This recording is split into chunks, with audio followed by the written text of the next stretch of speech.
Good afternoon. It is 12:59. I'm Joseph Bonanno live from the 104.5 The Zone studio. Number 4 Tennessee baseball begins its 3-game series with Sanford today. First pitch beginning in any minute. Left-handed flamethrower Liam Doyle getting the start for the Vols today. In college football news, Nebraska is canceling their upcoming football series with Tennessee, which was scheduled for 2026 in Lincoln and 2027 in Knoxville. Nebraska wanting 8 home games in 2027 when they expected reduced stadium capacity because of renovations. Part of that. Now the Vols are left to replace those games on their future schedule. In NFL news, the Saints are hiring former Chargers coach Brandon Staley as defensive coordinator for their coach Kellen Moore. Staley was an assistant this year with the 49ers, and before the Chargers, he burst onto the scene as the Rams defensive coordinator. He now lands in New Orleans. Also, the Bengals released veteran defensive tackle Sheldon Rankins, a starter for them last season. He now becomes a free agent. And finally, the NFL has reportedly began their investigation into the allegations of sexual conduct by Ravens kicker Justin Tucker. League investigators have interviewed 3 of the women, and 2 more plan to interview later this week. For your foundation repair and waterproofing needs, you need to visit USSTN.com. Breaking news at once on your home for the Titans and Vols. This is 104.5 The Zone.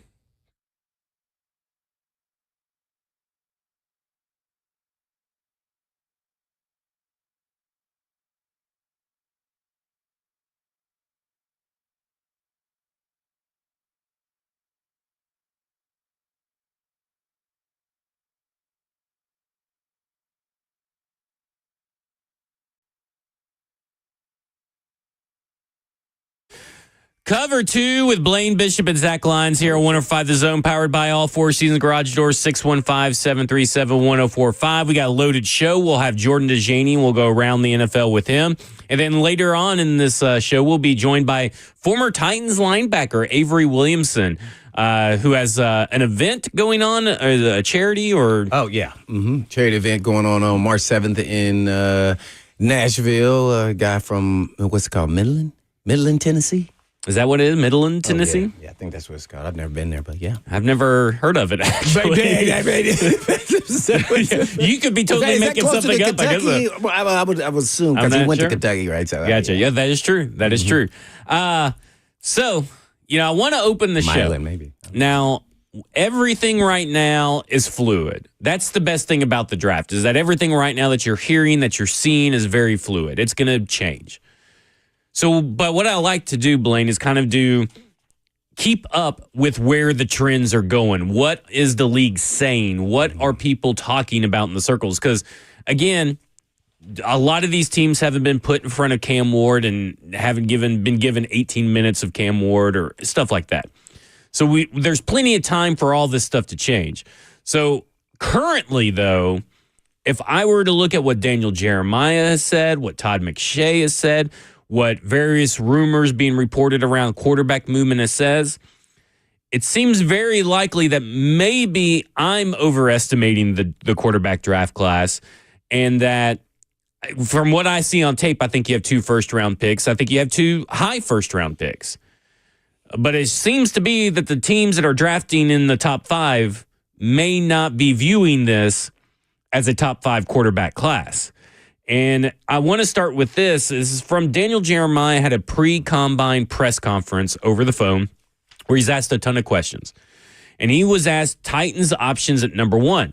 And it goes, unlike a year ago when there was a consensus that Caleb Williams would likely be the top pick of the draft, the outlook at number 1 is murky heading into the combine. So what will the Titans do with the first overall selection? From Jeremiah's perspective, Tennessee GM Mike Bergonzi has 4 options. He could stick and pick with Penn State edge rusher Abdul Carter, Colorado cornerback / wide receiver Travis Hunter, or Miami quarterback Cam Ward. Or you could trade the pick. The Titans are open to a swap per NFL Network insider Ian Rappaport, but it's been fairly quiet when it comes to buzz about such a deal to this point. And Jeremiah isn't sure, which it's early, so of course you wouldn't be sure. Any will develop between now and April 24th when round 1 kicks off. Quote, I think you're deciding between those 3 players, he said, and then the 4th option is to trade. To me, if I'm Tennessee, I'm not going past pick 3 unless I get an enormous haul. I don't think you're going to get that in this draft. I think that's what their decision is going to come down to. Jeremiah's Titans selecting Carter in each of his 2 mock drafts of the year so far. When you look at the pieces on the defensive line and you go out and get Abdul Carter, I think you have a chance to have one of the best units in the league, he said. That's a good foundation to build off of. Now, again, all that can change, but I think it's important to note that Shedeur Sanders is not in that conversation.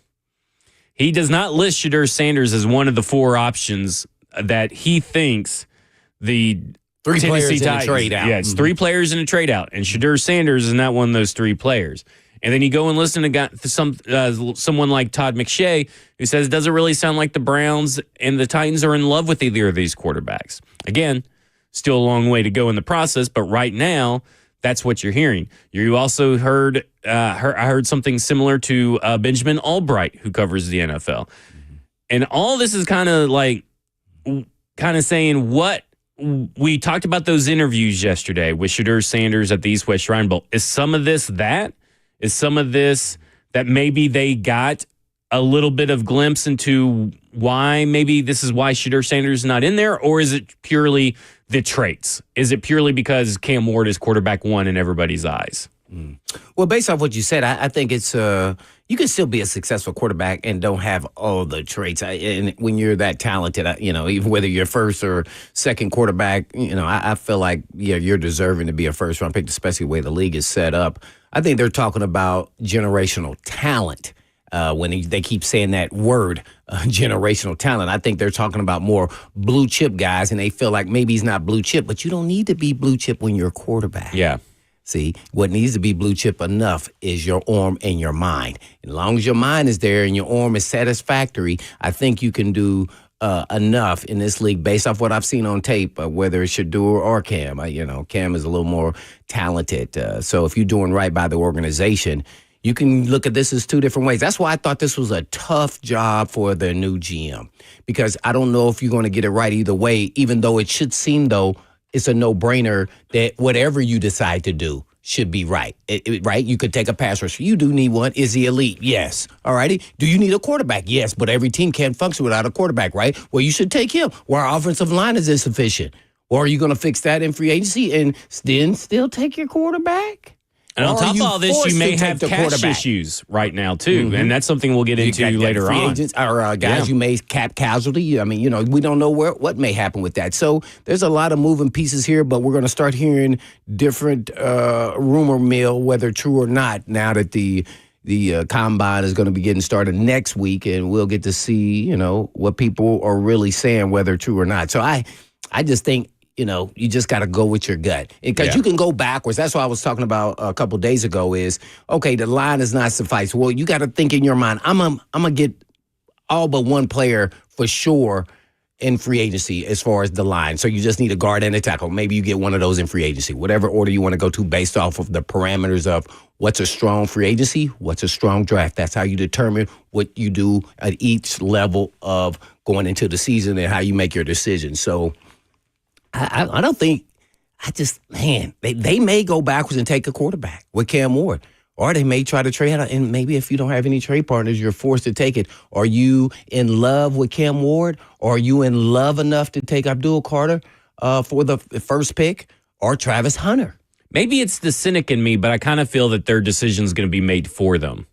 That's what I'm getting. I think they're going to be forced. If you have no trade partners, now it gets to which one you want to go. Yeah, Hunter. If you get no trade partners and you swing out and strike out during free agency, because it's a really easy path to swing out at quarterback of free agency or not find even a viable bridge solution, right? Because you got the Steelers out there, you got the Raiders out there, the Giants, the Browns, all these teams. There's about 6 or 7 teams that a couple that I didn't even mention that need quarterbacks, including yourself. And at the end of the day, do you have enough cash? And I'm not talking salary cap, because you got salary cap to do, cap space to do whatever. Does this team have more cash than what they've traditionally spent over these last few years to spend on a big quarterback to help with a signing bonus? Oh, you talking about for the draft? For Sam Darnold. Oh, yeah. So, that's what I'm saying is that your hand for the Tennessee Titans Could be tied. May be forced.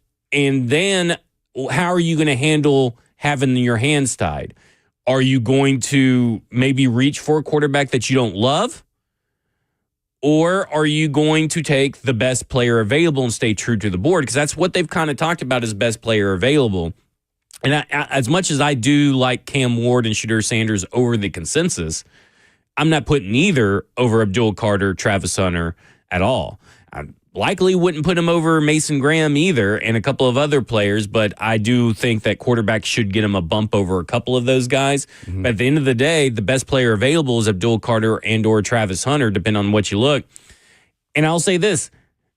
I think Travis Hunter provides you more wins, likely, maybe, than Abdul Carter would at edge if Travis Hunter played wide receiver. But neither of these guys are changing the trajectory of the franchise week one, day one, year one in 2025. They're more of investments for team building and rebuilding for 2026 and beyond. Mm. Well, I think you were talking about two different things there. I'm interpret what you're saying. I just want to make sure I get clarity on this. So you're saying the most talented players, because this is how I view it, it's not always going to be the quarterback, but that doesn't mean he will not be the first pick. Correct. I mean, that's why I'm saying that. Are you reaching for reaching outside of your board? I don't consider it reaching when it's the quarterback. If you have them rated as a top 10 player, right? Gotcha. Let's say if Cam Ward's a top 10 player, but he's not number one. The quarterback, if you need a quarterback, is still the most valuable. Strap a jetpack to that number 10. Right. So you end up being number one pick. Gotcha. So that's typically what happens if that team needs a quarterback or if somebody wants to trade up into that spot. So regardless of where you're ranked, when you're ranked as high as they are, both of them, top 10 players in the whole entire draft, I think quarterback's priority in the league, as we all know, is the most important position. And that's how they end up going first, even though they weren't ranked the highest. That happens, on occasion. And, sometimes the highest rated player actually does go first. I don't know who Carter or, Hunter is the number one or two ranked player, but they have to be because they're just super talented and gifted players. So that doesn't mean they're still going to go one. And that happens all the time. Watch this. Deion Sanders was the most talented player in the draft. He came out. Was he number one? Nope. I don't know who was, but I know he wasn't. Yeah. He was top 5, right? Yeah. Right. See, so that's what happens. So the talent, just because your ranking puts you there, the position, and DN is an important position, by the way. It's at the forefront, quarterback, then you could say DN, tackle, however order you want to go to, and now maybe wide receiver, 4, or cornerback, depends. So do you think that no matter the talent of the quarterbacks, maybe not no matter, but do you think that the quarterback draft, you think the quarterback draft just outweighs everything else, even in this particular draft class? I think if you're ranked in your rating grade, there's a grade they give you. If you're in the top 10 as a quarterback, those guys, whoever they are, and I'm assuming it's just those two, they still would elevate to me, depending on the teams are picking. It wouldn't be, even though it wouldn't be surprising at all. It wouldn't be a reach, quote unquote reach. I wouldn't consider that a reach, no. Yeah. Because that, to me, that some form of that happens probably every draft or maybe every other draft. All these players, whether you're talking about from undrafted to get drafted in the 6th round or the 5th round to a guy that was 2nd round and he squeaks into the bottom of the 1st, is because he plays quarterback. They kind of quasi with transitioning. Maybe let's go reach here for this guy. Maybe he can in a year or two be the quarterback. So the Titans may decide to do that. Take Abdul Carter, they get stuck there and pick him, and then say, hey, guess what? A guy we're really passionate about, we don't know if he can be a franchise quarterback, but we really like him in his development. We're going to take that quarterback in the 2nd round. They may decide to do that. And the odds are against you that guy's going to be successful, but you just never know what your conviction is, and we think he's worthy of it. Don't let past drafts, because Levis went in the 2nd round, totally different player, different person, different evaluation. So that's the part that's really hard. It is. I mean, this whole thing's got so many moving parts that I think we'll have a clearer understanding where the Titans lean in free agency. But right now, based on what I've heard around, the establishment and stuff, it seems to be trending Abdul Carter's way, which, again, I have no problem with. Now, Daniel Jeremiah says that this makes it one of the top defensive line units in the league. Abdul Carter, Jeffrey Simmons, Devondre Sweat, and Harold Landry. I'd slow down that train for sure. I think Harold Landry, I think Abdul Carter would be the best outside linebacker they have drafted and put on this team in a very, very, very long time. But I don't think that this elevates it into one of the best in the league because they have no depth. When we come back, we'll go around the NFL with Jordan Dajani and figure out what Aaron Rodgers is looking for in his new teams. This is Cover 2 with Blaine Bishop and Zach Lyons here on 105 The Zone. What team?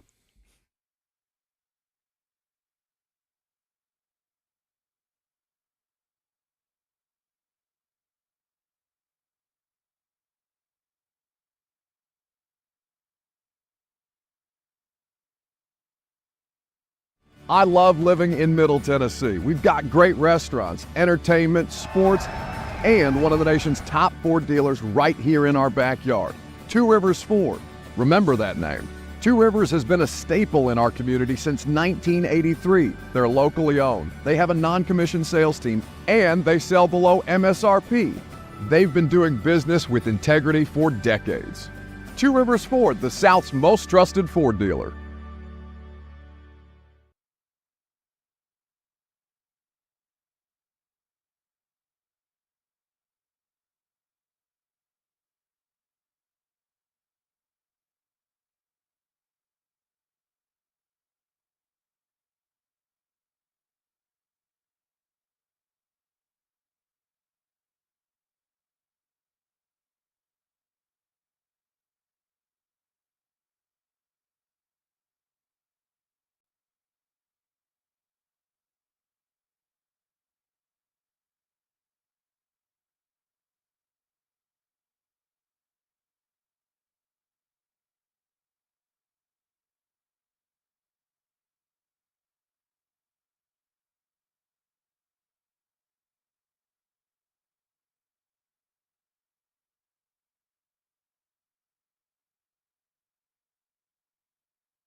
Cover 2 with Blaine Bishop and Zach Lyons here on 105 The Zone, powered by all Four Seasons Garage Doors. 615-737-1045. You want to get in on the conversation.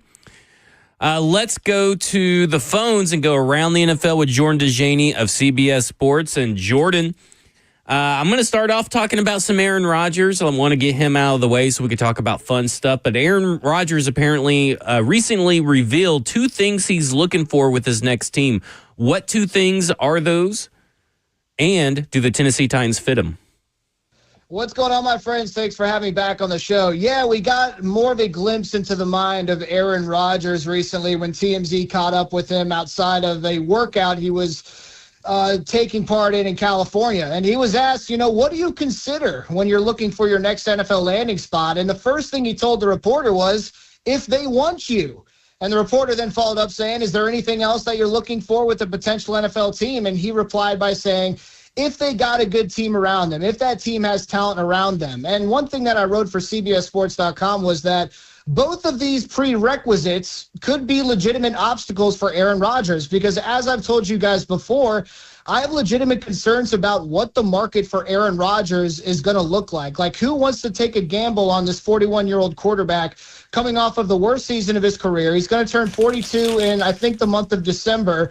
I have legitimate concerns about how many teams are going to be interested in Aaron Rodgers. And while he did give 2 answers, I think the second answer is less important for him in terms of if there's legitimate talent around him. Because let's say the Tennessee Titans, if that's the number 1 team that wants to give Aaron Rodgers a shot, I think he's going to end up taking that gig if it's offered to him. But as I mentioned, I wouldn't be shocked if he ends up being forced to really retire and say that he went out on his own terms because he couldn't do it anymore physically. But it's going to be interesting for sure. I think that he's definitely not the big domino to fall by any means in this quarterback market, but he's certainly one of the more interesting options. We've been talking about how this quarterback market and how this whole entire offseason could tie the hands of the Tennessee Titans. I personally do not want Aaron Rodgers on the Tennessee Titans, but if their hand is forced and Aaron Rodgers' hands is forced, is this going to be a possible arranged marriage? And will that arranged marriage even work? Yeah, I wouldn't put it, just in my opinion, I wouldn't put it as the Titans' hands being tied, because they are sitting there with the number 1 overall pick. So if they're interested in Cam Ward or Shedeur Sanders, that's going to be certainly a pretty decent option for Mike Borgonzi to chase. But as we know, and as we assume, the Titans are certainly going to do their due diligence on the quarterback market in free agency before we get to the month of April. So are the Titans going to be interested in someone like Sam Darnold? Are they going to be interested in Justin Fields? Are they interested in another veteran? Could they be in the Matthew Stafford sweepstakes? Those are going to be other options that we're going to figure out shortly before the draft. But with the Titans sitting as high as they are in the draft order, I wouldn't describe it as a potential arranged marriage, although it is certainly something that could end up coming to fruition. Where do things stand right now between the Chiefs and All-Pro Trey Smith as we get closer and closer to free agency? Yeah, this is actually a really interesting storyline, because I thought a transition tag on Trey Smith would be easier, but apparently that number was nearly $23 million, which isn't too far off from the franchise tag price. And having a star offensive guard hit free agency is kind of a nightmare, because you don't have a way to hold his rights with any tag unless you're willing to overpay an incredible amount for just 1 season. And it has me wondering if the tag structure for offensive linemen in general is subject to change in the coming years, because I figured out that they don't differentiate between offensive tackles and offensive guards. It's all about the top 5 or top 10 highest paid average over some amount of years for that tag number. So if you were to tag Trey Smith, if you're the Kansas City Chiefs, you're basically resetting the offensive guard market by a substantial amount. So it'd be cheaper for you to reset the market by going $21 million per year as opposed to 23 or 25. So in my opinion, it looks like Trey Smith is going to be able to hit the open market, have that opportunity to reset the market, and we'll see if the Tennessee Titans are going to be in that Trey Smith sweepstakes. We're going around the NFL with Jordan Dajani, talking about the latest of basically everything around NFL free agency for the Tennessee Titans. Oh, I'm sorry. Well, Jordan, man, great having you on here, man. You got to see a former Titan legend once again get signed, Elijah Molden. What did you think when you saw that? Man, I was embarrassed, first of all, because I thought that trade was a decent one for the Titans. I didn't know if he was going to have a really bright future with the Los Angeles Chargers, but that man responded with a legitimate career year. And I thought he fit Jesse Minter's system extremely well when it came to defending the run, defending the pass. He ended up suffering a season-ending injury late in the year as well, but the Chargers wanted to make sure that they put pen to paper on an extension for him. So really happy for that dude because, he flashed at times with Tennessee playing nickelback. He certainly had some injuries that kind of derailed his development, as I would put it. And there were reports coming out that he wasn't exactly happy with his standing with the franchise, with them chasing some other veteran defensive backs, veteran safeties. He got another chance with the Los Angeles Chargers, and that guy really proved himself. Yeah, no doubt about it. We're in with Jordan Dajani, NFL writer for CBS Sports, I guess. Jordan, what team has the most impactful free agents that'll be available? Not the most, but the most impactful that could actually hurt the team.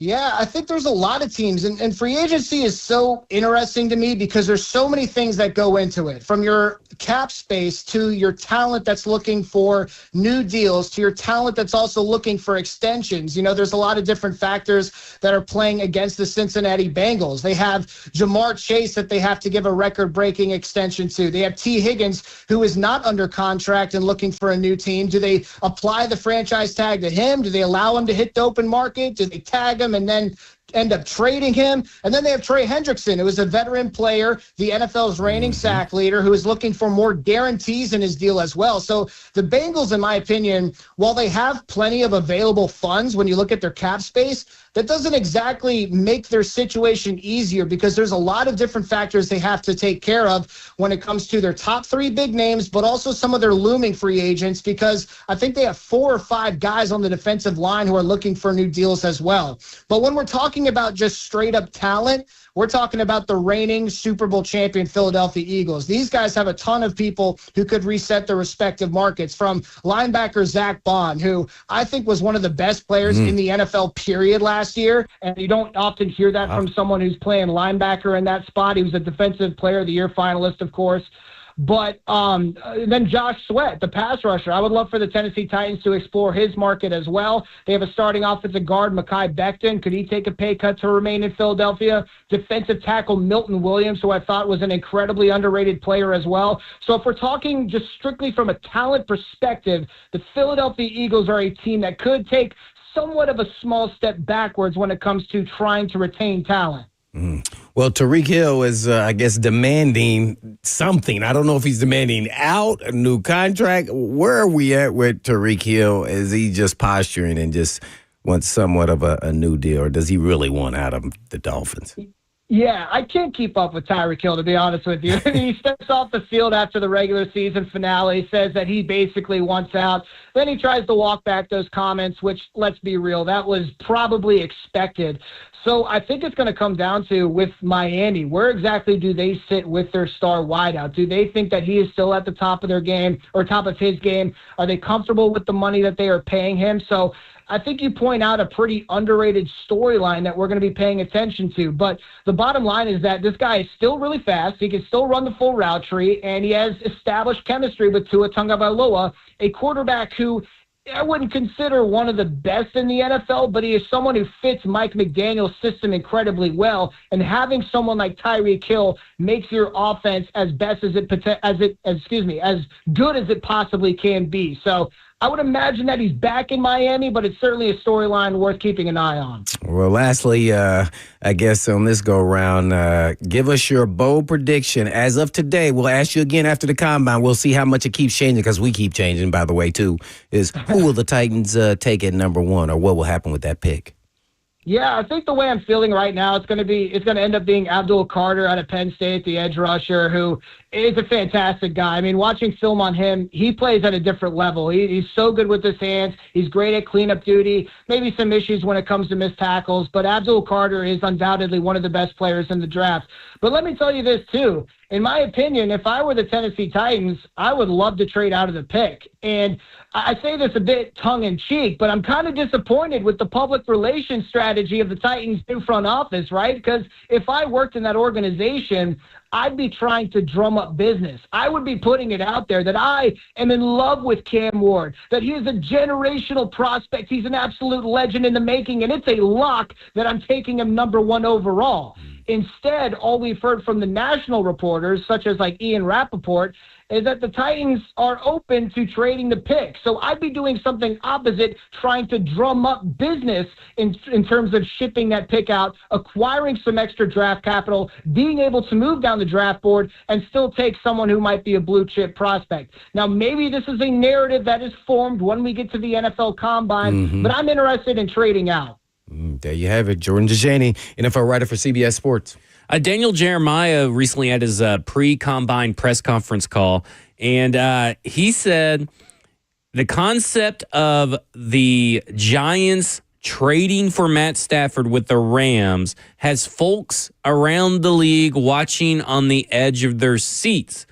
Now, he does qualify that as like, I don't know if there's legs to it, but I know it has a lot of people in personnel departments, general managers intrigued in seeing what's going to transpire with him and the Rams. And is there a situation that if all this chatter, because there's been chatter for about a week and a half because of Daniel Jeremiah about this Giants-Rams blockbuster trade, is the league starting to tell us what they really think about this quarterback class? Because if this has any kind of truth to it, you wouldn't really be trying to pursue a trade for Matt Stafford if you're really interested in one of these quarterbacks. Yes. The answer to that question is a resounding yes, in my opinion. Listen, I think that Cam Ward and Shedeur Sanders are legitimate first-round picks. I think that they would be top 4, top 3, top 5-ish quarterbacks if they came out in last year's class. But when it comes to picking them number 1, number 2, number 3 overall in this specific class, I think that there are some teams that might have reservations about that. And for a team like the New York Giants, who can spend that pick, or if they end up retaining it, they might have to ship it off, of course. But if they end up retaining that pick, they can use it on someone like Travis Hunter or Abdul Carter and have your franchise quarterback in Matthew Stafford in place for at least 1 or 2 more years. Now, I think with this situation, it absolutely should have the NFL world on edge.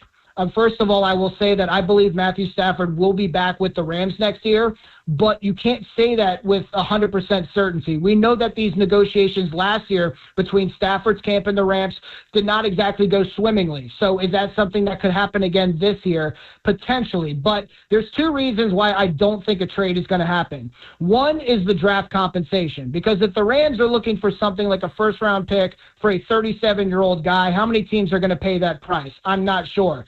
Number 2, Sean McVay. He perennially flirts with retirement. So what does giving up on your Super Bowl winning quarterback do for you this season? I don't think that's something Sean McVay's in favor of. And on top of that, I don't think Matthew Stafford is begging for a change of scenery either. So this is a legitimate storyline. We're not wasting our time talking about it, but ultimately I do believe Stafford re-signs, gets more guaranteed money, and remains with the Rams for at least 1 more year. Do you think with free agency approaching, sometimes the trade, cycle around free agency is very hit or miss. Sometimes you have like 10 trades right before free agency begins. Sometimes you have 2. Where do you think the trade situation and league-wide leans with free agency looming? And could we see quite a few pieces being traded? And have you any idea if anybody's interested in maybe a slightly used Harold Landry for their team? I'd love that. I'd be down for that. If we're talking about potential cap casualties with Tennessee, I think people would bring up, Kenneth Murray or Arden Key, and I think they'd also bring up Harold Landry as well. So if Mike Borgonzi comes to the conclusion that he would like to part ways with Harold Landry, you're, of course, not going to get some kind of premier draft pick for him, but moving that contract off your books and trying to turn the page on what really revolutionizing and getting younger at the edge rusher position, which is something I think Tennessee wants to do, whether that's in the NFL draft or whether that's in free agency with a guy like Josh Sweat. I think that's something the Titans should absolutely consider. Where do you stand on the salary cap, whether it is fake or not? Because that's always a good I always find that as a good conversation piece is like, to me, And I'm starting to lean this way a little bit more for the Tennessee Titans in particular. I'm more worried about the Tennessee Titans cash flow than I am their cap space. But where do you land on those people that think maybe the salary cap is fake? Maybe you are one. I don't know. Listen, it's both. Can it be both? Because in certain situations, it's very real. And then in other situations, when you're looking at future cash flow, it can be quote unquote fake, right? And it really, not to go too deep, but it really comes down to when you make these decisions. And you look at the Philadelphia Eagles, for example, I thought they did a great job with how they line up their future books, right? They extend A.J. Brown when he wasn't due for a new contract. They did the same thing for Devontae Smith to retain in-house talent. Now, it sets you up for a situation that you have this year where you're asking guys like Zach Bonner, Josh Sweat, or Milton Williams to potentially take a pay cut to remain on roster. But what they did is that they fielded and created a Super Bowl roster by managing the cap extremely well.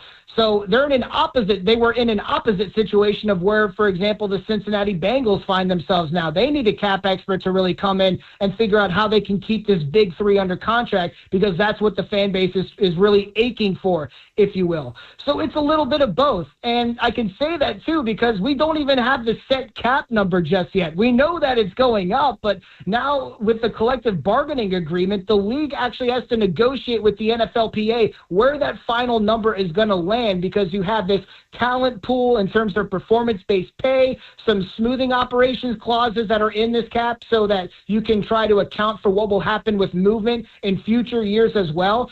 So the cap is a very fluid thing, in my opinion, in more ways than one.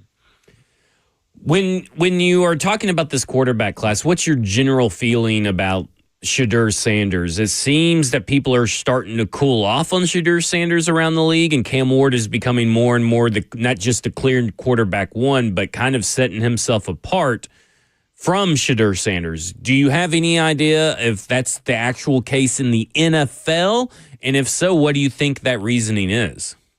So I think that is my vibe on it. And I think I agree with that as well. If you were asking for my QB1, I think right now I'm taking Cam Ward. But the disparity between Cam Ward and Shedeur Sanders is not a big one, in my opinion. For example, if Tennessee ended up getting Shedeur Sanders, I'm not going to absolutely hate that pick. But looking at Cam Ward, I would argue that this prospect probably has a higher ceiling. Now, in terms of who has the higher floor, I think that's more up for debate. But with Cam Ward, we've seen a prospect go through 3 different schools and clearly develop, be a leader in the locker room. Not to say that Shedeur Sanders was not. But then there's that other element of outside noise. I would describe it with Shedeur Sanders. Could that be a positive? Yes. Could that be a negative in a lot of other situations? That's a resounding yes as well. So I think that the NFL world is leaning more towards Cam Ward as QB1 compared to Shedeur Sanders. And what's interesting is today I was actually looking at Mike Renner's big board rankings, who works with me at CBSSports.com, and he put this article out before Senior Bowl week, which I have to say. But number 1 atop his big board ranking this year is Cam Ward. Where does Shedeur Sanders rank for him? Number 40, all the way down at number 40 for Shedeur Sanders. So I think that the NFL world in general has Cam Ward over Shedeur Sanders, but I still think Shedeur Sanders is very much worth a first-round pick and has a high ceiling as well. All righty, Jordan. A couple more questions. One about your Steelers. What are they going to do at quarterback there? That's really weird because it seems like they're just a quarterback away. Do you see them trying to trade for a veteran quarterback? If Matthew Stafford's truly on the market, I think the Pittsburgh Steelers should be in that market for Matthew Stafford. I think that would be an epic move for Pittsburgh. But more realistic, I think that they end up going back to Justin Fields. You know, I had this conspiracy theory, I'm sure I floated with you guys over the past year, that when they signed Justin Fields and Russell Wilson, they wanted to get Justin Fields in the organization, work the offense, and have that kind of contingency plan if something happened with Russell Wilson, which, by the way, it did to start off the regular season, and kind of have him ready and test him out and see if he could be the future of the franchise. So he's a free agent right now, and he's able to go check out his other options, and who knows how his experience in Pittsburgh went. You know, maybe he was upset by the way he was treated and thought that he should have retained the starting role with the Steelers. Maybe he goes and talks to the New York Giants or the Tennessee Titans. But I think that the Pittsburgh Steelers hold Justin Fields in high regard, and I believe that he's one of their top choices to re-sign on a multi-year deal and have that chance to be their long-term quarterback. All right, and lastly, We've talked about it, but in free agency, what quarterback will be the first one signed? What domino will drop first at quarterback? Yeah, great question. I'm going to go with Sam Darnold. I think it's going to end up being Sam Darnold. There's where? a couple of different options that could happen here. Okay. The people are talking about the Vikings potentially franchise tagging him. I do not think that's what happens, but I think that there's mutual interest between the two parties. Again, it's going to come down to money, because if Sam Darnold wants to chase the bag, there might be another interested team out there that will offer him a longer, more lucrative, maybe more guaranteed money than the Minnesota Vikings do. But again, as I mentioned, I think the Vikings have interest in keeping Sam Darnold, and I believe that's the first domino to fall, and it'll be a big domino at that. So you're saying to the Vikings, though? Sam Darnold remaining with the Vikings, yes, sir. Wow, that would be quite the mess on the Tennessee Titans' hands. I don't know what they're going to do. McCarthy, JJ, what are they going to do? Yeah. All right, that will do it for us. Thank you, Jordan Dajani of CBS Sports, for going around the NFL with us. And I'm a little floored about the Sam Darnold thing. I really do think he's going to hit free agency. I mean, yeah, he might. He might. I mean, I just can't. Do you think they're going to sign Sam to a long-term deal? No, I don't think the deal will be long by any means. We're talking 2 or 3 years. And again, I think the AAV is going to be important. But keep in mind that I bet Sam Darnold really likes the fit that he has in Minnesota, working with Kevin O'Connell, someone who gave him the best year of his entire NFL career. Well, there you have it. Jordan Dajani of CBS Sports. We went around the NFL with him. Thanks so much for joining us, Jordan. Appreciate it, JD. Thanks, guys. Appreciate y'all. When we come back, we'll talk about the situation around the smoke around the Giants and Matt Stafford. This is Cover 2 with Blaine Bishop and Zach Lyons here on 105 The Zone.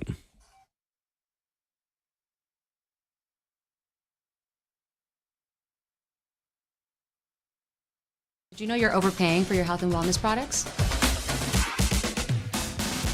With over 20 company-owned brands offering its members vitamins, supplements, wellness, and skincare products, you're able to save up to 70% off retail. Members Nutrition can't change your life, but we can change the way you live.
Cover 2 with Blaine Bishop and Zach Lyons here on 105 The Zone, powered by All Four Seasons Garage Doors, 615-737-1045. You want to get in on the conversation?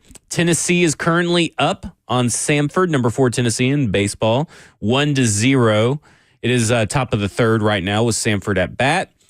That's a good little baseball talk right there. I think I nailed it. Did I get it? I will tell you that I'll throw a little extra in there. Liam Doyle, the starting pitcher for Tennessee, is up to 17 strikeouts in his first 6 2/3 innings, which, if you know anything about baseball, that's pretty impressive. It is pretty impressive. I know very little about baseball, but I know that is impressive. Yeah, with Sanford. Who hit the home run? It was Reese Chapman, right over the batter's eye, dead center. Solo home run, yeah. It was almost right down the center field, wasn't it? Yep, right over the batter's eye. Yeah.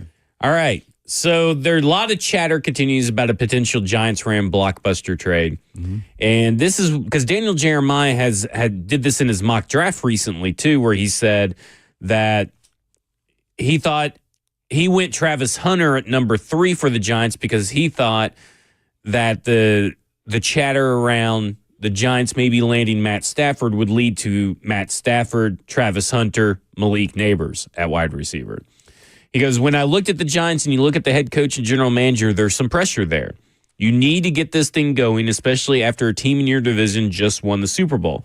I looked at that and was sitting here thinking, man, you talk about turning around some excitement here in that market, and you tried out there week 1, and you've got Matt Stafford throwing the ball to Malik Neighbors. You got him looking at Travis Hunter, getting some snaps on the offense side of the ball. Who knows what else they could do with the money they have in free agency? Is Cooper Kupp a part of that? Mm-hmm. Is it a package deal with him and Stafford? So that was where I was kind of going in my fantasy as we got to that mock draft. But people around the league think this is a possible domino to fall. And we've talked about Matt Stafford maybe to the Steelers is a domino to fall. But maybe it's just Matt Stafford in general now is the real domino to fall. But then, the buzz is back about maybe Sam Darnold getting tagged and them working out a deal or possibly trading him. Either of these options, though, Blaine, they don't send the message of a rebuild, right? I mean, if you're the Tennessee Titans and you trade for Matt Stafford, or you're the Tennessee Titans and you sign Sam Darnold to a long-term deal, that sends a totally different message than what we have been given this over this offseason. Yeah, actually, that's why I said I would be surprised if those moves happen because you had to give up collateral for Matthew Stafford, Darnold, if you want to go long term, and I could probably understand that a little bit more if you went long term, 4 or 5 year deal. I don't want to go over $40 million. I mean, that's a big number for a guy. Do you even really want to go on over 35 or at really $35 million? But it may be some bidding going on that may get it to that, and that's kind of my line. So I'm looking at it like a GM. I'm starting off at 34, whatever Baker Mayfield finished up with when he got his deal, and so then you're trying to work backwards because they're trying to work up. So that I just know my limit, and that's where I would be at 40. It's no way. And he's an average starting quarterback. Think about this. Tannehill, I put him in that kind of category, maybe even a little bit better, but as far as talent. But Tannehill made 30-something million. Right. See? And he was a solid player there for a good 3-year window, right? So, but that was a 3-year window where you're trying to compete. Right. And this team isn't in that level. Right. We saw what he looks like with talent around him. We don't have that talent. Do you project that we will? Obviously, if you get NWI and another guy, receiver with Ridley, maybe you get your guard or your tackle in the draft and you sign one in free agency, you feel like, okay, we solidify our line. Our line's going to be better as a group. Just got to get them to work together, get them on the field, and then try to put some pieces together on the defensive side. So it can happen quickly, but, man, you have to be so strategic and right on almost everything, and nobody ever gets 100% right. That just doesn't happen. It's very, very rare. Yeah, I mean, I go back to when you're picking talent, you don't know. Right. You just never know. I go back to the 2016 draft. That 2016 offseason for the Tennessee Titans, that seemed to flip almost on a dime for them. Mm-hmm. Now, they had, Anthony Fasano, Delaney Walker, a couple of other guys that were signed the year prior, Brian Arakpo, that provided a lot of leadership that this current Tennessee Titans team really doesn't have. And then I look at the Commanders, they kind of turned it around very quickly, but they also had talent in place that was just waiting for the other right pieces to show up. Terry McLaurin has proved time and time again, year after year, that he is one of the best wide receivers in the NFL. He's just been hampered by normally bad quarterback play. And then you bring in Jane Daniels, and he is like living up to that hype that he rightfully has gotten over the years. I mean, he's been kind of an under-the-radar wide receiver one. But they had so many other things hit at the same exact time, and the same thing, free agency and all that. And this Tennessee Titans team, we don't know really what to expect. Right, first go around with the new administration up top with GM and every assistants and all over the place with Brinker up top. So, and then Callahan going into a second season where he didn't have a lot of success. And how much say does he even have? Right. So you say, okay, are they really working in together with the coaches, with the head coach being the leader of that? Are they doing what's best down the road for the organization? Because if they believe they can flip it in 1 year, and they don't never say it, but everybody's always going to look at what's happened with the Commanders or whatever happened to some other teams along the way. And you say, well, why can't we do that? And that's what owners start saying. Well, why can't we do that? We just got to make some good decisions here. Coaching staff, I believe in our coaching staff, so they're going to say that. They say, okay, we got to get our quarterback. So that's what leads you back to just take them. See? If we don't have any offers that justify us moving out, we stick and stay. What do we need? You need a great pass rusher available. You got the number one pick or the quarterback. Well, which one is harder to get? Which is most valuable? Another home run, by the way, in this, and he actually called it. Joseph called it in my ear. Another home run by the University of Tennessee against Samford. Cannon Peebles, his first home run. I wonder when he's related to Bill Peebles. Maybe he is. My former high school teammate. I kind of look at it and I go, this team is just so much more than a quarterback away. It's tough right now to figure out. But was it the Commanders? Yeah, but they also hit on everything in free agency, and they have new ownership. They had this new coach. They had new everything at the same time, and so it can happen. It can happen, but it's very rare. It's very rare, and we just don't know. Listen, Todd McShay has talked about. We'll get to a clip coming up about what Todd McShay said about the number one overall pick, but he praises highly Mike Bergonzi, and that's all well and good. I remember people praising Rand Carthon. Right. So the proof's in the pudding, so we're going to have to see what it is. And one of the things that we're going to talk about when we come back is this selling of the excitement over the number one overall pick. Just feels like it's the worst, most boring number one overall pick to have in ever. Like, there's no buzz around this number one overall pick. And I'm perturbed. Yeah, and we'll talk about that when we come back. This is Cover 2 with Blaine Bishop and Zach Lyons here on 105 The Zone. Tighten up.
Good afternoon. It is 2 o'clock. I'm Joseph Bonanno live from the 104.5 The Zone Studios. Tennessee baseball currently facing off against Samford for the first game of their 3-game series. Tennessee with a 3-0 lead in the top of the fourth.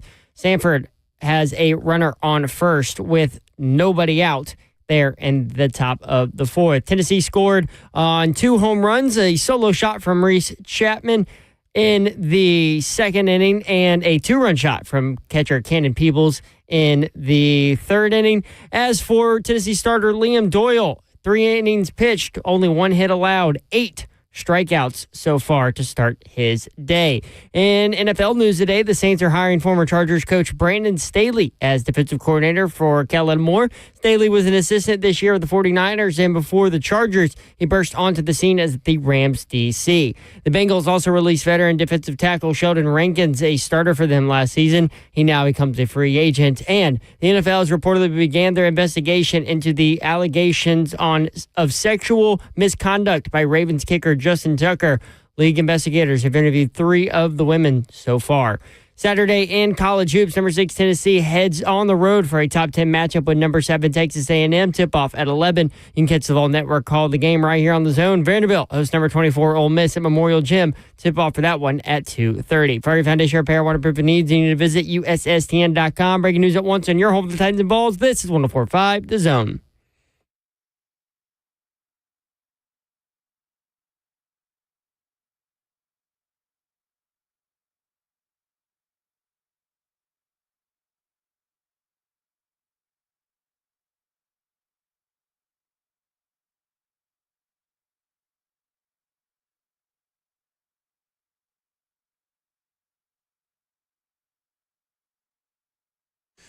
Cover 2 with Blaine Bishop and Zach Lyons here on 104.5 The Zone, powered by all 4 Season Garage Doors, 615-737-1045. If you want to get in on the conversation. Coming up shortly, we'll be joined by Avery Williamson, former Tennessee Titans linebacker for 2014 through 2017. And he came back in 2021 for a short stint. We're going to talk about his launch experience with WOW Studios coming up in Milan, Tennessee. Milan. Yeah. Still don't know where that is, but that does sound familiar. Maybe I'm thinking of Milan, I don't Italy. feel as bad because, you know, you would know how to pronounce it. Yeah. Bananas would know, right? Milan, Tennessee is in Gibson County, Gibson. which Yeah, is I know in where that's West at. Tennessee. There you West go. Tennessee. West Tennessee. Okay. So we'll talk more about that right there. So before the break, we were talking about what the Tennessee Titans should do with the number 1 overall pick. You know, Daniel Jeremiah has said he's got it down to 3 players, Travis Hunter, Abdul Carter, and Cam Ward, and trade back. And then earlier, I was listening to Todd McShay's podcast. We'll see if Joseph is paying attention. Todd McShay's podcast. And he talked about what he's been hearing about what the Tennessee Titans want to do with the number 1 overall pick. Here is Todd McShay on the Todd McShay Show for The Ringer. Let's get to Tennessee. Mike Borgonzi, the new general manager, can't miss with this pick. This is exactly what I'm hearing. The wish list, from my understanding, would be to trade out of this number 1 pick. In a perfect world, if this was last year, I think we all agree, you take a quarterback here. It's just not that year, in my opinion. I went with Abdul Carter, edge, Penn State. He's the best player in this draft. And it's at a position of priority that is prioritized, in my opinion, over any other position outside of quarterback. Again, the wish list is trade out of this pick. I'm not saying that I definitively know that they don't love Cam Ward. I'm saying the information that I'm getting is that they'd rather trade out of that spot, which indicates that they don't believe that one of these quarterbacks is the guy. And they're doing some pretty realistic self-assessments. We're not a quarterback away right now. And so if you can get a partner with like the Raiders or the Jets or a team even below that in this year's class, where we're talking about like historically loaded at defensive tackle, edge, I'm with you. Running back, get me more. I want quantity over quality when it comes to picks in this draft. There you go. So that was him talking about this whole situation. From what he is hearing, he's hearing that the Tennessee Titans really want to trade out of this pick. If not, it's probably Abdul Carter. That seems more and more, and I get the idea of wanting to trade, but where's the buzz? Like, Right. I mean, I think Jordan Dajani has said it. You have screamed it from the rooftops in here. We agree on it. At the worst case scenario, you should be going around and telling everybody, man, we'd be happy with either of these quarterbacks. We're going to take one of these quarterbacks. And then after the combine, you can start narrowing it down and maybe throwing a name out there. But like, no buzz whatsoever from the Tennessee Titans inside that building about that they love this pick. They covet this pick. It's the time to relish it and be the cool franchise now. You got the spotlight right here. So I'm like, I don't know. Maybe it'll start while they're at the combine. Yeah, maybe they're going to be really that feels like it's really late. I don't know. Like, where's the buzz? Like, they're not even excited about Abdul Carter. They're not even excited about maybe possibly trading back. It's kind of like they're sitting there going, maybe we kind of enjoy trading back. We kind of want to trade back. Well, they're trying not to show their hand, but you also know what's the most valuable position is quarterback. You need a quarterback. How about play into that? That whether you're going to do it or not. Guess what? If you stuck there, man, maybe you do take the best available player on your board, whether it's a quarterback or not. But you got to play it out that way. I just believe that. I don't know. That's the only way I've seen it being done. Yeah. To even get something in a trade and to get the kind of pieces that you want in draft picks, maybe even players. So I'm just praying that is happening, and they're just hopefully working it does more pick up at the behind combine. the scenes. I feel if it was going on behind the scenes, we'd hear more. So I'm hoping the combine really ratchets it up. Maybe they were really been locked in this room, getting their draft board together, watching film, and they just have had no time to really start testing the waters because they really don't know what they want to do with the number 1 overall pick. But that shouldn't prevent you from at least creating a little bit of buzz. This is the most, I guess, least talked about number 1 overall pick scenario I've heard in a long time. Like, the ESPN doesn't want to talk about it. The NFL Network doesn't want to talk about it.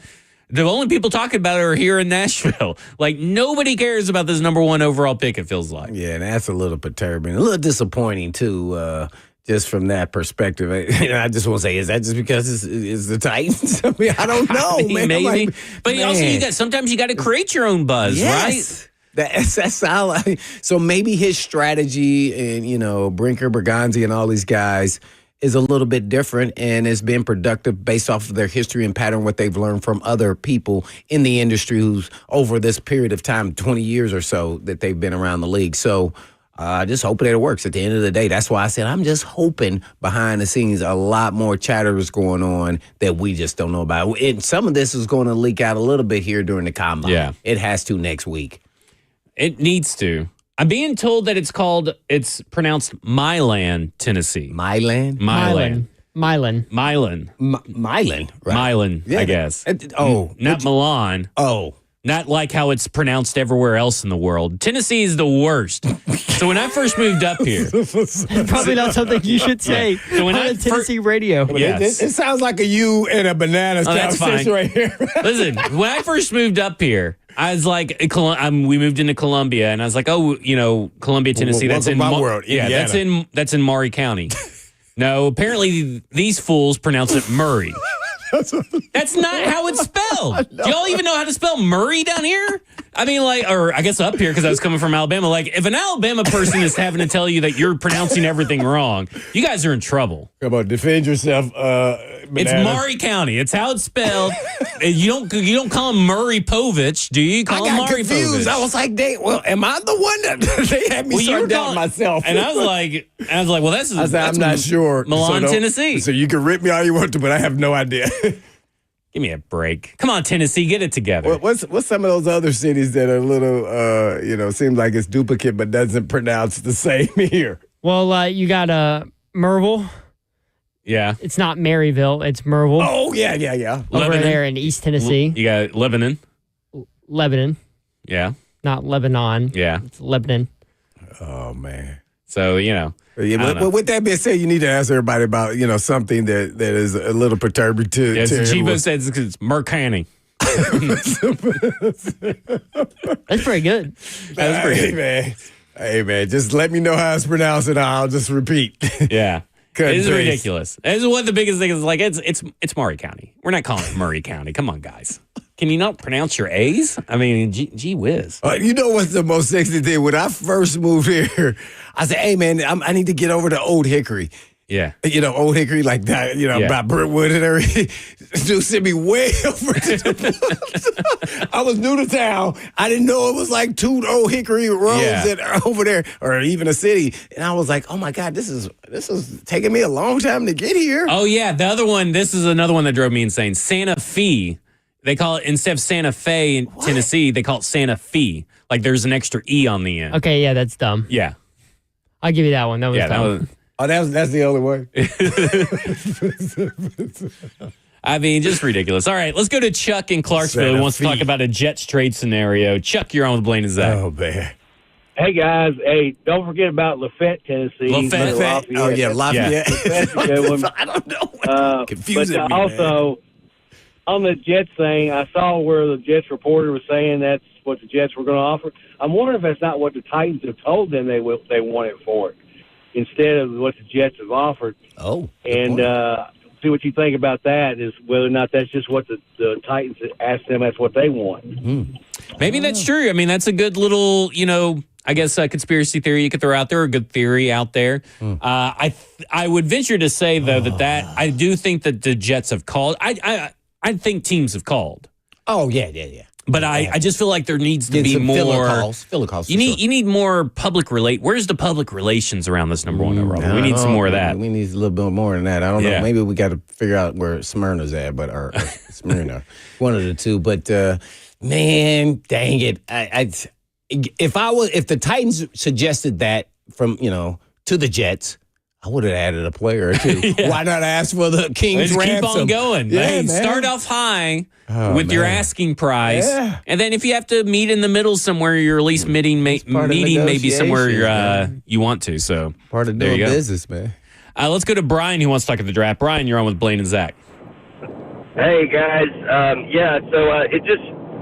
think this kind of encompasses my biggest problem with the Titans over the last handful of years. Has been the front office stuff, where seems like, especially going into the draft every year, seems like we're playing checkers and everybody else is playing chess. And, we don't do anything with like you guys were talking about with PR, where we kind of, it seems like we show our hand every year and everybody knows what we're doing and we kind of get played. We take who we want, we project who we want, and then we end up either, eating crow and not doing well, or we kind of hit on somebody a little later on in the draft and it feels like we got lucky. So I just want to get y'all's take. Do you think there's kind of a bigger hump in the works here and they're actually smart and know what they're doing, or do you guys think, we're kind of showing our hand and playing checkers? And also, I just wanted to throw another one of those fun pronunciations out there. That's one that when my dad moved out there, this was a weird one, but Mount Juliet, not Mount Juliet, Mount Juliet. Oh, yeah. Someone else just put that in the chat. I appreciate it, Brian. Mount Juliet. Yeah, they always corrected me. I can't even say it without trying to say Juliet. Oh, my God. Mount Juliet. Pigram is another one. But I will say this, talking about this whole situation, is that maybe they are playing it close to a vest for a reason. Maybe that creates a little bit of mystery around what they really want to do. But I do think that his overall thought process is right. It just feels like we get played every year in the draft, and things kind of like it always feels like their hand is forced. Like I always feel that way. Yeah. And I feel like we have to give them a fair shot. This is their first year together doing all this. So let's see what's going on, and maybe they know more than we do about what's going on with this draft, and that's why they're not kind of putting little tea leaves out there about we want either one of these quarterbacks, or just Ward, if that's just a solo guy that's going to get you some collateral to trade, or are you really going to take him? Uh-oh. Yeah. Are you? Hey, I'll be happy either way, but man, I sure wish I could see some parts of this game being played, and I haven't seen anything. Well, when we come back, we'll be joined by former Titans linebacker Avery Williamson, who's going to talk about WOW Studios. This is Cover 2 with Blaine Bishop and Zach Lyons here on 104.5 The Zone.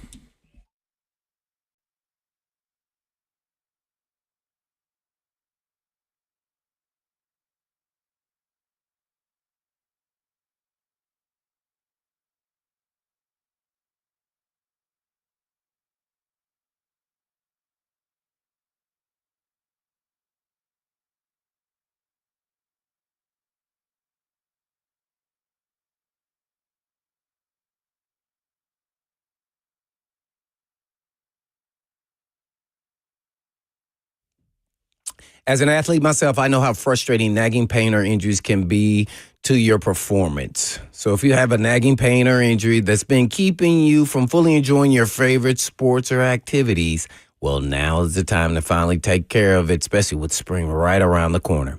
And Edge Peptide and Hormone Therapy has multiple regenerative treatment options for treating, healing, and recovering from your injuries or pain. Edge has everything from PRP treatments to stem cell therapy. And Edge focuses on your body's natural ability to heal, and the ultimate goal is always to avoid surgery if possible. Reduce joint pain, inflammation, promote tissue repair, and even improve mobility and function.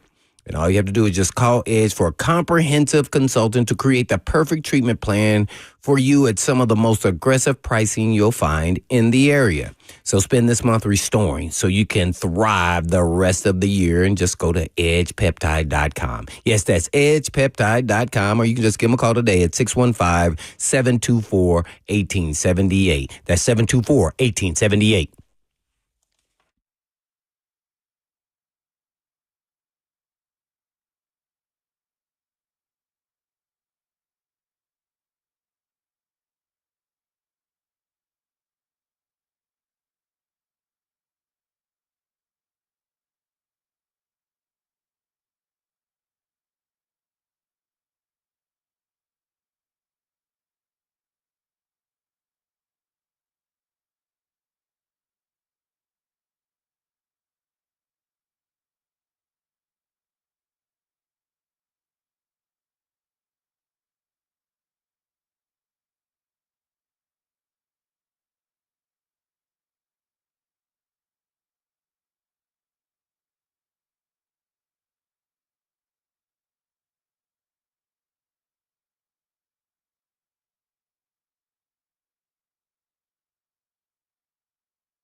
Cover 2 with Blaine Bishop and Zach Lyons here on 105 The Zone, powered by all Four Season Garage Doors, 615-737-1045. You want to get in on the conversation.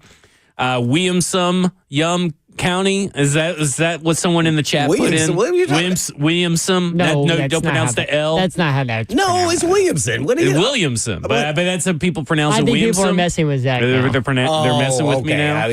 I told you I'm easily confused Just now. saying. You just got me confused there. But we'll be joined by former Tennessee Titans linebacker Avery Williamson, not Williamson, Williamson, to talk about the Wow Studios launch experience. But first, we'll go to your phones. Calvin in Houston. Let's talk Aaron Rodgers. Calvin, you're on with Blaine and Zach. His name is Kelvin.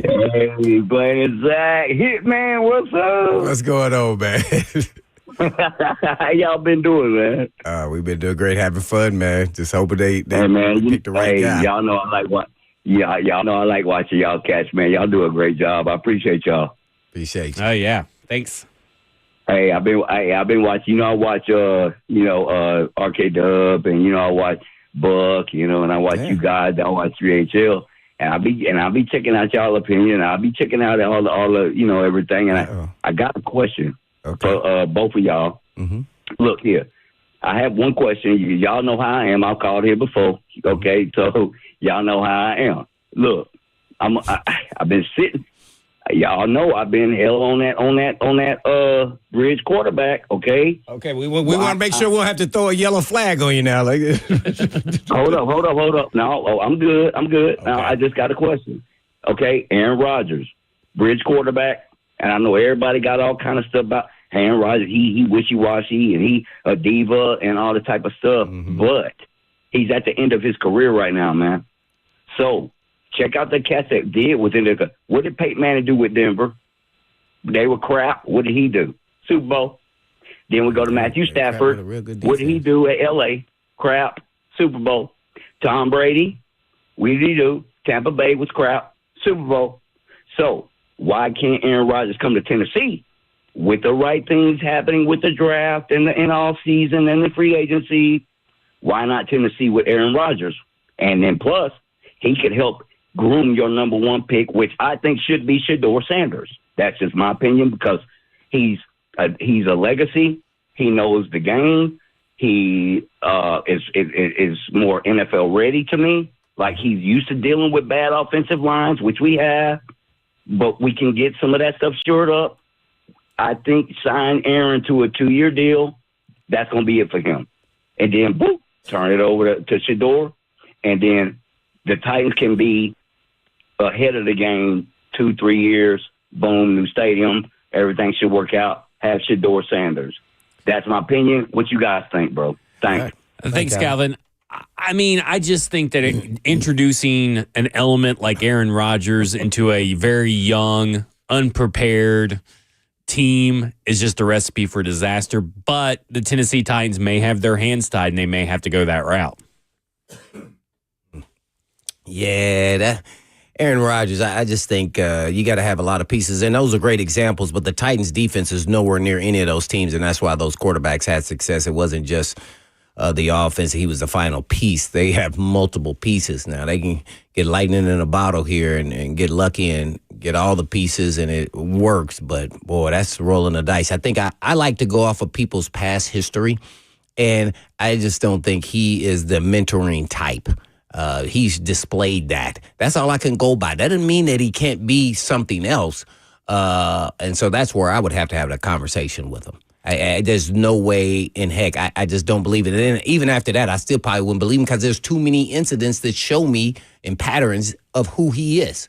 So I think he's still a real good player. And if we were, a 9-8, 8-9 team that needed a quarterback, I think I would be all in. But at this point in time, I think that's just a desperate deal we have to do at the end of the road. That would be my last option, and then I would do that. But other than that, I don't even know if he's still a draw. Like, people would really want to go see him or see if he's still got it. I mean, I don't know. It'd be more like going, like those pandas that get moved around from zoo to zoo. It'd be like everybody would go watch that panda and see that panda just kind of sit there. And then they were like, oh, well, there's a panda. And then we're going to go about our day and never go see that panda again. Yeah. I'd rather just, if we were going to use Aaron Rodgers, then we need to just go on and just play the rookie, quarterback, whatever one, Shedeur or whatever one. Yeah, because it's just, I just don't think we're going anywhere. Well, let's go to the phones because Avery Williamson, former Tennessee Titans linebacker, is on the line. Avery, thanks for joining us today. And tell us a little bit about this Wow Studios launch experience. Well, first I want to talk about the last caller because I think we need to consider hiring him as a GM because he's got all the answers. Now, listen, no, man. There's a lot of them got the answers. Listen, I want to say this. It says your ultimate destination, Wow Studios, your ultimate destination for relaxation, fun, and wellness. Wellness is right up Aaron Rodgers' alley. Maybe we need to bring Aaron Rodgers here to come to Wow Studios. Yeah. You got any ideas for the quarterback? Hey, I'm gonna have some rooms available for recovery, so we can ship him out, back and forth from Milan to Nashville. We'll make it happen. There you go. So tell us a little bit about what Wow Studios is. Yeah, so I came back home and decided to put something in my community. It's really going to be a great thing. We're going to have, it's going to be a lot of stuff. I'm actually going to put the video out today. So well, what I have promoted already is a beauty salon and 2 private golf simulator rooms. So about to drop the video in a couple of hours explaining everything that's going to be in there. But yeah, that's my two features, my two big features that I'm going to have. I was like, well, we don't have golfing, true golf. I mean, not true golf, but top golf in between, Memphis and Nashville. So let me bring that aspect to Milan and let people that don't have a golf membership at a golf course enjoy it. That sounds awesome. I love to play golf now. Obviously, can't play it in the winter, but that's something that people are starting to do more of, right? It's cold outside, but I still want to go hit a couple of rounds. They can come do that at Wow Studios. Yeah, 100%, man. It's going to be a place that, people have the option to do. You can take your wife and you can go do something else.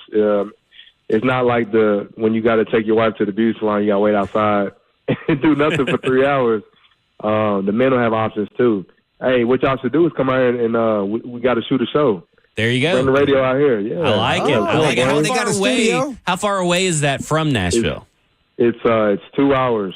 A little over 2 hours. It's not too bad. I'll send the Sprinter van. I'll pay for the gas. Oh, okay. Blame.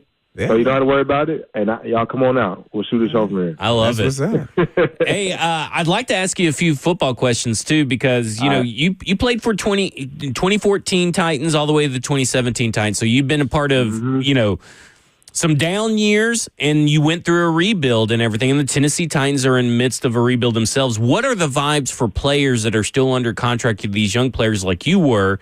What are you guys going through mentally and emotionally during a rebuild with all this change happening all around you? Am I going to keep my job? That's the biggest thing, man. I remember Wesley, he told me before I signed with the Jets, I was telling him about, I might be signing with them.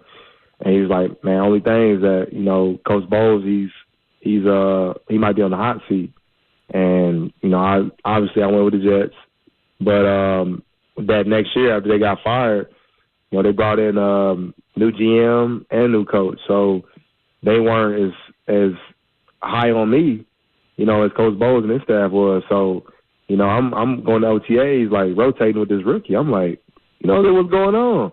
And so it's definitely when you got a situation like that, just know that change is coming. And if you might not be on that GM or that head coach's menu for success, so you got to prepare for whatever and just make sure that you're on point, because they might say, okay, well, we can keep this guy, but it's always going to be change, man. When you got new people, that many new people, and you got turnover, so much turnover coming in, it's bound to happen. What's it like to have a rookie quarterback come in? Because obviously Marcus got drafted your second year. He's number 2 overall pick. What is the excitement and the hype like when a rookie quarterback, especially a high-priced one like Marcus was coming out of college, gets immediately dropped into your all's locker room on your all's team and all that hope and excitement surrounding him? Yeah, well, you're gonna definitely be on ESPN a whole lot that first year. Everybody's curious to see how it's going to be. I've been through 2 situations like that. Tennessee. And then when I signed with the Jets, we had Sam Darnold. So yeah, everybody's just like curious, looking at every throw, like, oh man, how's he gonna do? Like, oh, he does this good, he does that good. Just looking to see what we can build on, and it's definitely a great excitement. And especially with the fan base, they're pumped up too. So you just gotta kind of ride the wave.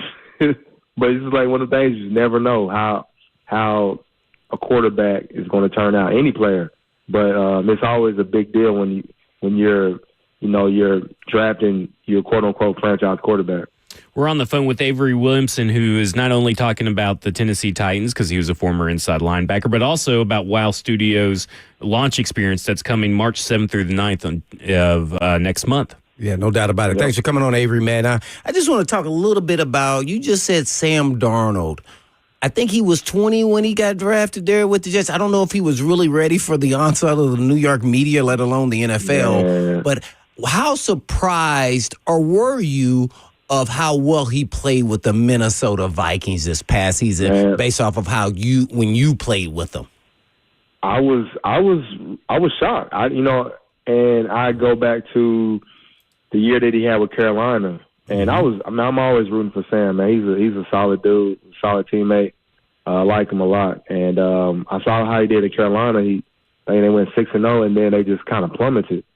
And I was really, curious to see how he was going to do at the Vikings.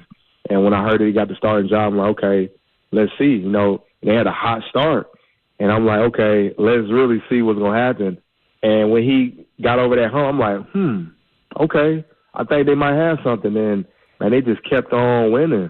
But I was, super proud of him and just how he developed.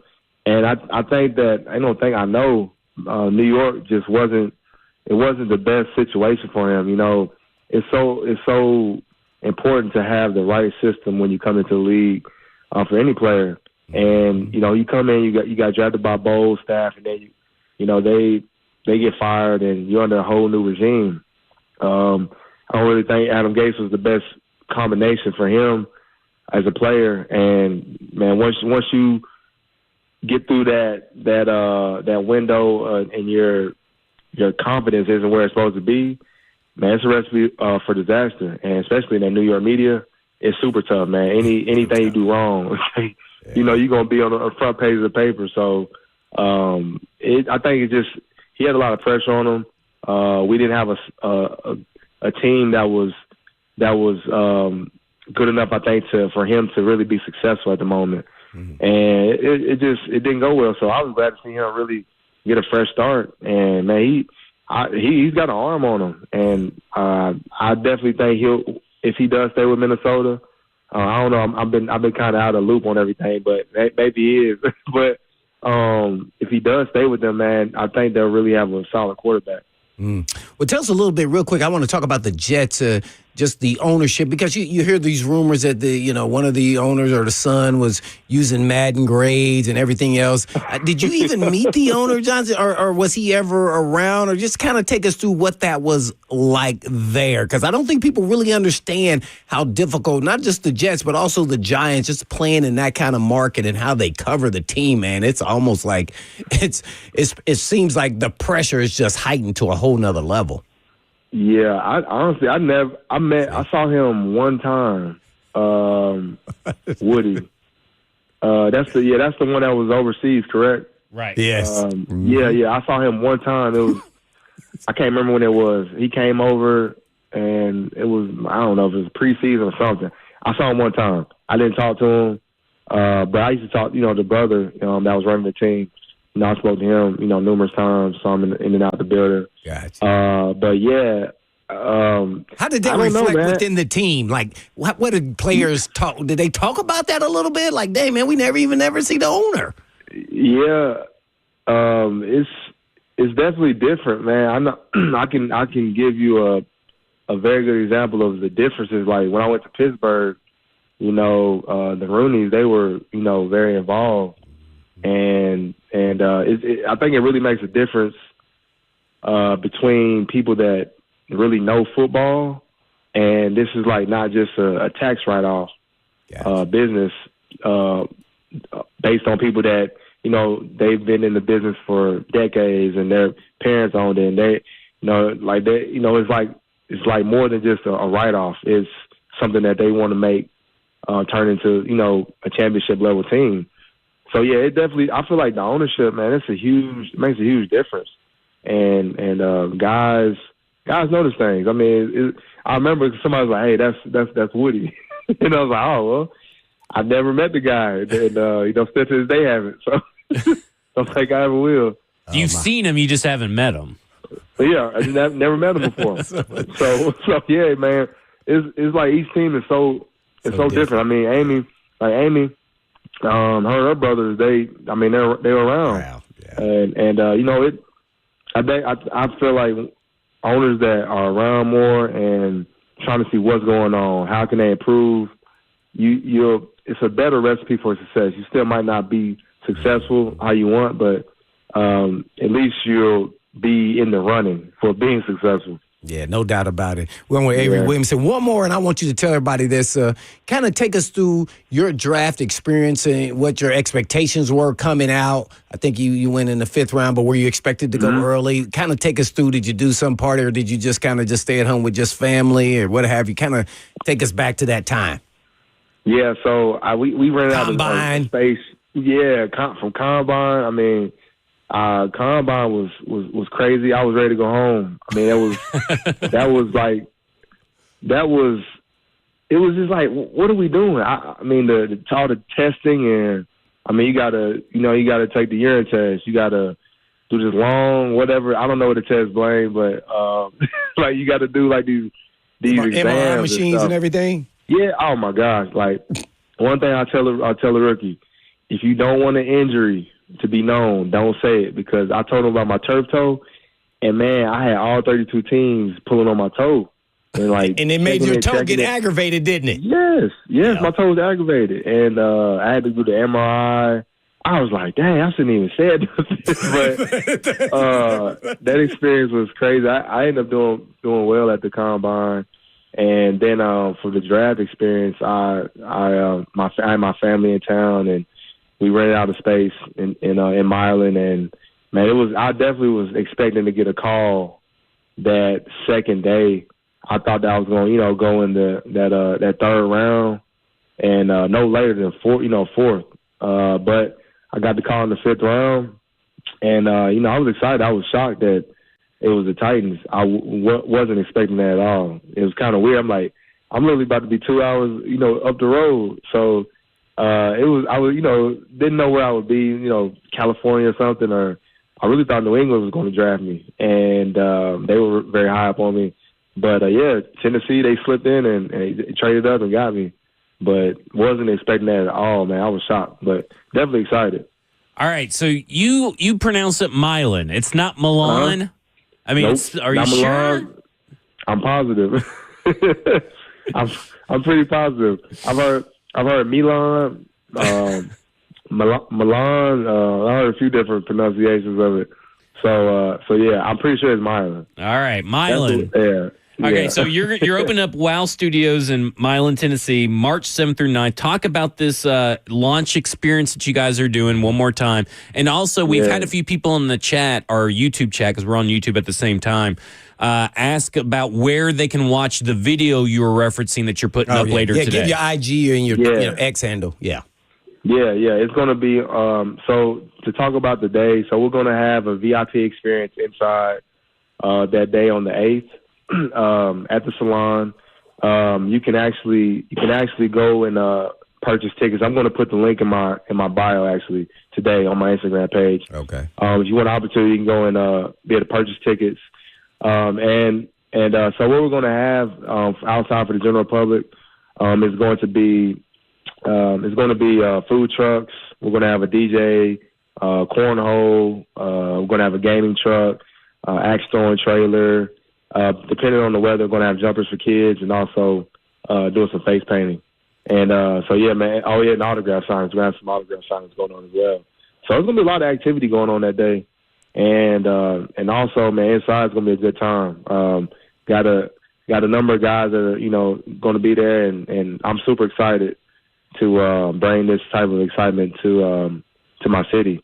And the website is The WOW Studios. And the Instagram, you can follow my Instagram, awilliamson54, or go to the social media page, WOW Studios Tennessee for Instagram. And I'll be posting on there today what all's going to be in there. And I'll definitely make sure to let people know about the actually it's on the social media page, the tickets. So just message me if you're interested in buying tickets for the VIP experiences. And it's going to be really cool. Really cool. It sounds Great awesome. We appreciate you coming on. That's March 8th, 12 to 4 p.m. Central Standard Time. 1107 Liberty Street, Milan, Tennessee, 38358 is the zip code if you guys want to go out there. And as WOW Studios, and thanks for joining us, Avery, the Avery Williamson of former inside linebacker of the Tennessee Titans. So we appreciate everything. I appreciate y'all. Appreciate it. We had a man. blast. Thank you. Awesome. Thank you. Yes, Take care, bro. You can follow him on Instagram at awilliamson54 on Instagram to see the video and everything, and also buy the tickets for the event. This is Cover 2 with Blaine Bishop and Zach Lyons here on 105 The Zone.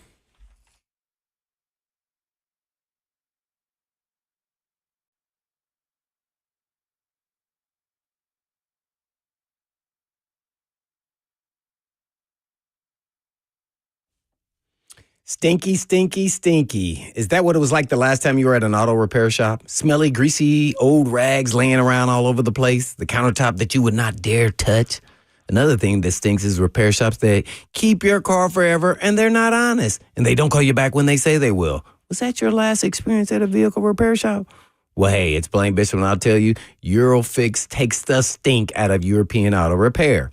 And at Eurofix, you get a free 15-minute no-wrench inspection with an estimate at every visit and no high-pressure sales tactics. And at Eurofix, you also get a 3-year nationwide warranty and a free loaner car with every repair appointment. You never pay dealer pricing. Family-owned for 26 years. Located all over the state in Franklin, Hunted Oaks, Murfreesboro, Belmead, and now Mount Juliet. Pretty cool getting to watch a small-town mechanic working all over the place in the state of Tennessee. And all you have to do is just give them a call. 844-EUROFIX. Yes, 844-EUROFIX. Or you can visit them online at myEurofix.com. That's myEurofix.com. Oh, tell them Blaine said you.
Cover 2 with Blaine Bishop and Zach Lyons here on 105 The Zone, powered by All Four Seasons Garage Doors, 615-737-1045. You want to get in on the conversation. Don't forget, Buck Rising will be at the Combine next week, starting with Tuesday. We'll be doing a show there.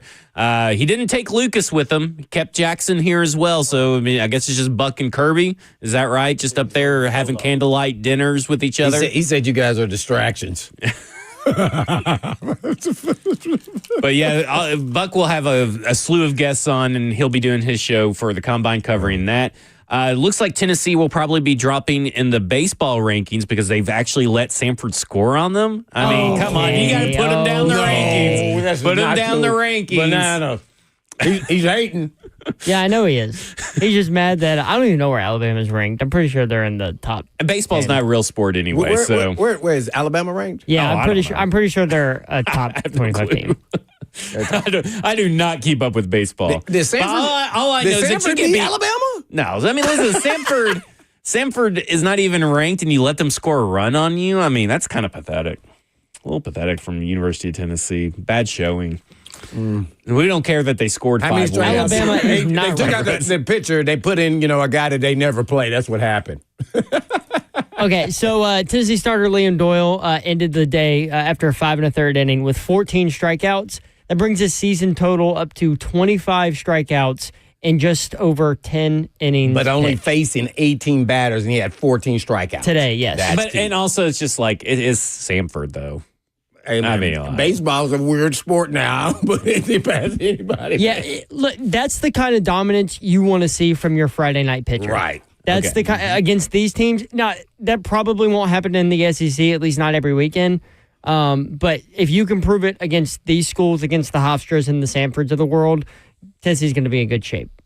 There you go. We'll see. We'll see how they got to repeat, right? I mean, that's the goal is to repeat. Oh, my. I'm not saying they have to, but that's the goal. It's always the goal. It's always the goal to win a national championship. And hopefully they get us to the playoffs, and we just never know what could happen. That was a nice run last year. I even bought my cap, Tennessee cap. Did you? Where's it at? I haven't ever seen you wear it. You never seen? Oh, I've worn it. You've seen me wear it. I've seen it. Yep. Yeah, it's great. I wear it. College World Series is one of the hardest things to win because so much has to go right. You have to win so many games. I don't even know the rules. I always think you're eliminated, and they go, oh, no, they got to lose another one. Yeah, so, I mean, you got to go through your regionals, then your super regionals, and then you go to the World Series, and then you play a tournament style there. It's double elimination. And then you don't forget you got to win the Jello shots. If you're a team that doesn't win the Jello shots, it's all for nothing. What are you talking about?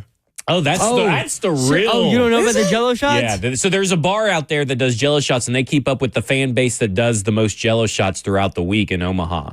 Oh. Yeah. Oh. Man. So I mean that's the most important maybe I'll part. go to Omaha next year then. So when LSU won the Jello shot or won the national championship with Paul Skeens a couple years ago, they set the record. I think they had I want to say over 60,000 Jello shots bought in a week. In a week, Blaine. 60,000 Jello shots. And guess what? They're $5 each.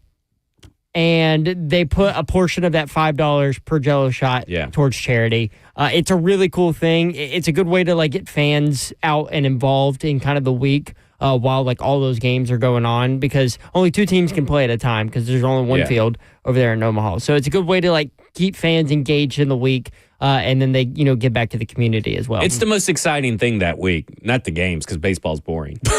So, all right, Zach. Right there. All right, Zach. You can help yourself. All right, let's go back to a real sport that matters and talk about football. And we just had a discussion with Avery Williamson, who was hilarious. He was funny, and then he provided some good insight into the Jets and how that stuff works and stuff that we have talked about. What do you?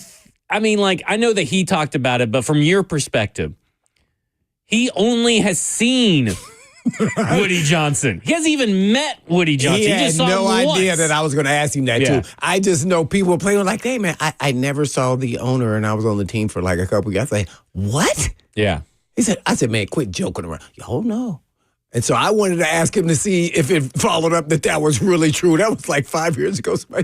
Yeah, that's crazy. Yeah, and to me, that shows you it's just a hobby. and not something that's serious. That's really what he was really saying there. He said the Rooneys would treat it more than just a write-off. write-off. When he went to the Steelers, yeah, it was totally different culture there. They care, and they care not only just about winning, but they also care about you as players and people. So I think that's very vital. And he mentioned, Amy's in the locker room and around the facility and all of that. So it matters, and it doesn't just become business, because people understand. The player's perspective, it's always about business. His first answer to what happened when the coach got fired. Oh, I got to keep my job. Yeah. Right? Because the new person coming in is going to be like, well, you don't fit our scheme, our system. Maybe you just a step slower. We just don't like ours to do like how you play, or we just never were high on you from the jump. See, so all this goes through that whole process. And it's really about being at the right place, right time, and hopefully that, the organization and the coaching staff stay input for a while. That helps you have success, not only on the field, but the organization too at the same time. He said that he didn't really, he said it, but then he didn't really describe it, but he said he was shocked that Sam Darnold's success at the Vikings. Yeah. What'd you make of that? Because he was kind of conflicting there. Yeah, it was a little bit conflicting, but he said he was surprised. But I guess maybe I want to go more towards rookie quarterback. Then they switched to Adam Gase, and he talked about how Adam Gase... He was 20 years old. Yeah. Let's just put that out. Darnold was 20. Yeah, and he talked about how Adam Gase wasn't really a fit. So you hired a offensive-minded head coach that wasn't really a fit with the quarterback that you invested in. That sounds a little familiar to Tennessee right now. Now, obviously, let me say something. I think Sam Darnold is way better than Will Levis, and I definitely think that Brian Callen is way better than crazy Adam Gase, who left his wife on the birthing table to go hang out with Peyton Manning, who, by the way, so I don't know if you know this about Adam Gase. With importance there. Yeah, I mean, she's given birth. He leaves her while she's in the middle of giving birth to go watch film with Peyton Manning. Not only that, this is how lazy he is. To watch film? To watch film with Peyton Manning. Here's how lazy he is, Blaine. He was at home alone. Okay? This is in The Athletic. He was at home alone. His wife was having a girls' night with a bunch of friends. She was out and about, having fun. He texts her to order him Uber Eats. He couldn't even order Uber Eats himself. He sent at home. He doesn't know how to. That's insane. It's very listen, my parents could figure it out. I think Adam Gase could figure it out. Right. But I'm going to say this. Nick Saban's wife said he doesn't know how to work a lawnmower. Well, Arch Manning doesn't know how to work a microwave, and that's why he should not be drafted by any NFL team. I don't know how to work a microwave. I'm projecting that Arch Manning is going to be on the Titans roster at some point in time. And I'm going to ask him about this microwave situation. Has he learned how to handle a microwave? Oh, man. But what do you think about that in the parallels? And maybe we just don't have enough time, but just real quick. How do you hire a head coach without really getting your supposed franchise quarterback involved in the process? Do you think that's a misstep in today's NFL? That's a poop show there, man. You cannot do that and think you're going to have success. That's just because that's kind of what the Titans did, right? I think they misevaluated Will Levis. Yeah. I think they really believed that he had the tools, because he does have all the tools. And from afar, watching him on tape, you say, I can work with that. Yeah. Until you can't when you talk to him. Yeah. To figure out he ain't going to do what you want him to do. Well, we had a fantastic show. Had fun today. We had Avery Williamson, Jordan Dajani. Make sure if you missed any of that, you go listen to wherever you get your 104.5 The Zone podcast. 3HL's up next. And to all of our listeners in Maury County, this has been covered too with Blaine Bishop and Zach Lyons. And in the meantime. And in between time, peace.